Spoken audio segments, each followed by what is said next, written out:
Hi friends नमस्ते welcome to आनूस kitchen రోజు mutton paya తయారు చేసే విధానం షేర్ చేస్తున్నానండి। ఇది 4 లెగ్స్ తో తయారు చేస్తున్నాను। ఈ విధంగా ఒకసారి ట్రై చేసి మీకు ఎలా ఉందనేది నా కామెంట్స్ లో తెలియజేయండి। ప్రతి రోటీ రైస్ లో అన్నిట్లో కూడా బాగుంటుంది। వీడియోలోకి వెళ్ళే ముందు నా ఛానల్ ని ఇప్పటివరకు కూడా సబ్స్క్రైబ్ చేయని వాళ్ళు సబ్స్క్రైబ్ చేసుకోండి। రండి ఇది ఎలా తయారు చేయాలో చూసేద్దాం। ఇది కాళ్ళతో కూడా చేశాను, అది కూడా ఒకసారి చూడండి। వాటర్ తో బాగా ఉప్పు వేసి వాటర్ అనేది బాగా ఫ్రెష్ గా వచ్చే వరకు కూడా వీటిని బాగా క్లీన్ చేసుకోవాలి। కుక్కర్లో తయారు చేసుకుంటే చాలా మెత్తగా చాలా తొందరగా అయిపోతుందండి। 4 టేబుల్ స్పూన్ ఆయిల్ యాడ్ చేస్తున్నాను। ఈ ఆయిల్ బాగా కాగిపోయిన 3 యాలకులు, పెద్ద ఇలాచి, ఒక 3 లవంగాలు, కొద్దిగా దాల్చిన చెక్క, ఈ సైజ్ ఆనియన్స్, 2 ఆనియన్స్, 2 పచ్చిమిర్చి ఇంట్లో యాడ్ చేసేస్తున్నాను।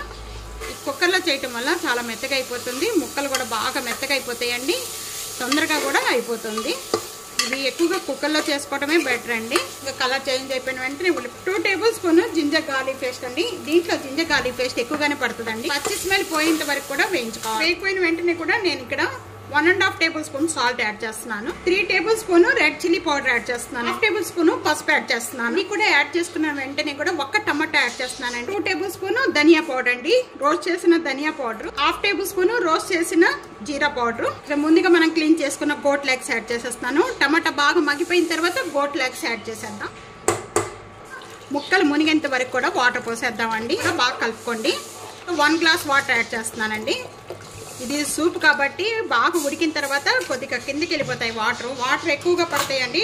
కారం అనేది 1 టేబుల్ స్పూన్ యాడ్ చేస్తున్నానండి। మొత్తం కూడా 4 టేబుల్ స్పూన్ కారం యాడ్ చేశాను। కొద్ది కారంగానే స్పైసీ ఎక్కువ ఉండాలి దీంట్లో, అప్పుడే బాగుంటుంది। 1 tablespoon garam masala powder add చేసేస్తున్నానండి। గరం మసాలా పౌడర్ యాడ్ చేసిన వెంటనే ఒకసారి బాగా కలిపేసుకుందాం। ఒక లీడ్ పెట్టేసుకొని 15 లేక 20 విజిల్స్ వచ్చే వరకు కూడా కుక్ చేసుకుంటే మెత్తగా అయిపోతుంది, కర్రీ రెడీ అయిపోతుంది। విజిల్స్ వచ్చేసిన వెంటనే కూడా స్టవ్ ఆన్ చేసేద్దాం। కొత్తిమీర యాడ్ చేస్తున్నాను।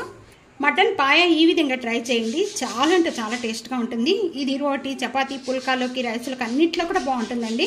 ఇదే విధంగా ట్రై చేసి మీకు ఎలా ఉందనేది నాకు కామెంట్స్లో తెలియజేయండి। ఫ్యామిలీతో ఫ్రెండ్స్తో వీడియోని షేర్ చేయండి। ఆనూస్ కిచెన్ సబ్స్క్రైబ్ చేసుకోండి, ప్రక్కనే ఉన్న బెల్ ఐకాన్ ప్రెస్ చేయడం అస్సలు మర్చిపోవద్దు। Thank you for watching.